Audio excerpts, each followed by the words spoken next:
दोस्तों आज हम एक ऐसे व्यक्ति के बारे में बात करेंगे जिसने भारत में क्रिकेट को एक नई पहचान दिलाने के साथ साथ विश्व स्तर पर भी अपने देश का नाम रोशन किया।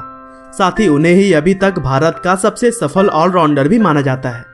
जी हाँ दोस्तों, हम बात कर रहे हैं पूर्व भारतीय खिलाड़ी और सबसे सफल कप्तानों में से एक, भारत को पहला वर्ल्ड कप जितवाने वाले कपिल देव के बारे में, जिनकी शानदार फास्ट बॉलिंग और तेज तर्रार हिटिंग के सभी लोग फैन थे।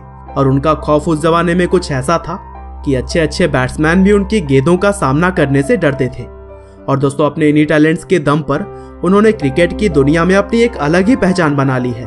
और यही वजह है कि क्रिकेट से रिटायरमेंट के कई दशकों बाद भी हमें उनकी तारीफें अक्सर सुनाई दे ही जाती हैं। हालांकि कपिल देव ने जो भी मुकाम अपनी जिंदगी में हासिल की है, उसके पीछे उनकी कड़ी मेहनत और संघर्ष छुपी हुई है। तो चलिए दोस्तों, आज की इस वीडियो में हम कपिल देव की पूरी लाइफ स्टोरी को जानते हैं कि किस तरह से एक छोटे से लकड़ी व्यापारी के लड़के ने भारतीय क्रिकेट को एक नई पहचान दिलाई। तो दोस्तों इस कहानी की शुरुआत होती है 6 जनवरी 1959 से, जब कपिल देव का जन्म पंजाब के चंडीगढ़ में हुआ। उनके पिता का नाम रामलाल निकुंज था, जो कि एक लकड़ी के व्यापारी थे, और उनकी मां का नाम राजकुमारी।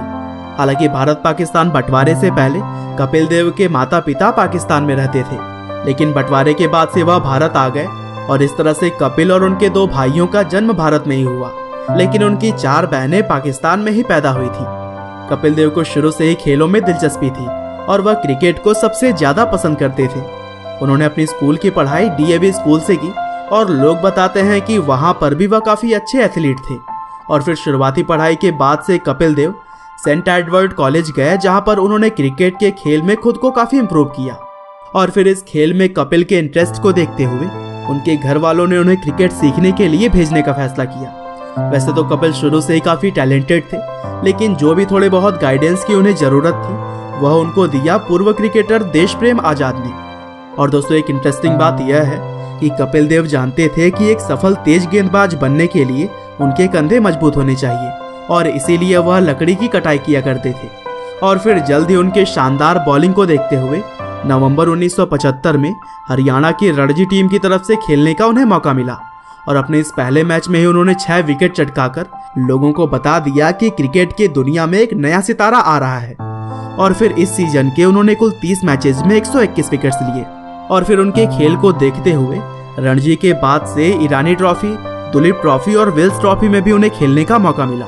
और फिर डोमेस्टिक लेवल पर अपनी बॉलिंग की छाप छोड़ने के बाद से 16 अक्टूबर 1978 को पाकिस्तान के खिलाफ टेस्ट मैच में उन्हें भारत की इंटरनेशनल टीम की तरफ से पहली बार खेलने का मौका मिला। हालांकि दुर्भाग्य से भारत यह सीरीज हार गया, लेकिन इस सीरीज से भारतीय क्रिकेट को एक शानदार बॉलर और तेज तर्रार हिट करने वाला हीरा मिल चुका था। और फिर थोड़े दिनों के बाद ही वेस्टइंडीज के खिलाफ उन्होंने अपना शानदार पहला शतक लगाया।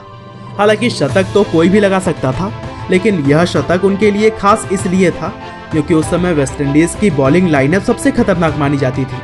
और फिर शुरुआती 25 मैचेस में 100 विकेट और 1000 से भी ज्यादा रन बनाने वाले कपिल देव पहले भारतीय खिलाड़ी बनकर सामने आए, और यहीं से भारतीय टीम को भी एक शानदार ऑलराउंडर मिल चुका था।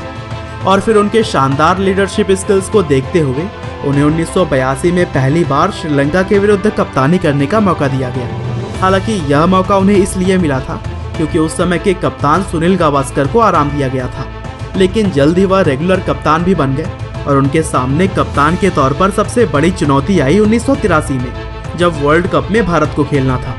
हालांकि इस समय भारत को कोई भी जीत का दावेदार नहीं समझता था, लेकिन भारतीय क्रिकेट टीम ने कपिल देव की कप्तानी में सभी को गलत साबित किया और वेस्टइंडीज से फाइनल मुकाबला जीतकर भारत ने पहली बार वर्ल्ड कप अपने नाम किया। और इस वर्ल्ड कप में कपिल देव ने 303 रन बनाए और 12 विकेट झटके थे।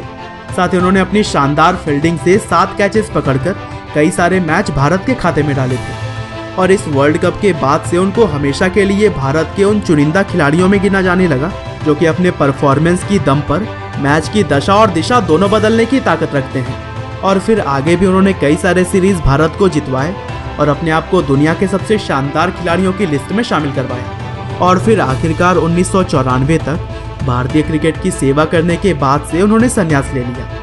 और दोस्तों कपिल देव ने अपने कुल कैरियर में 131 टेस्ट मैचेस खेले, जिसमें 5238 रन बनाकर 434 विकेट लिए।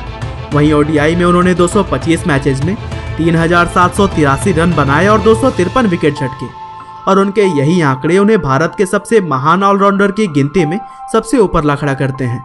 साथ ही क्रिकेट के खेल में उनके योगदान के लिए उन्हें पद्मश्री, पद्म भूषण और अर्जुन अवार्ड की तरह ही कई सारे सम्मान भी मिल चुके हैं। और अगर कपिल देव की पर्सनल लाइफ की बात करें तो उन्होंने 1980 में रोमी भाटिया नाम की लड़की के साथ शादी की।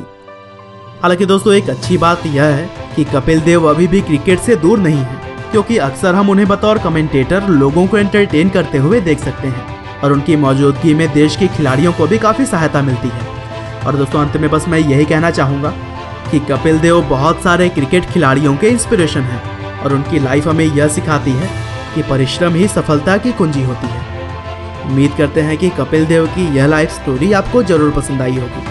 आपका बहुमूल्य समय देने के लिए बहुत बहुत धन्यवाद।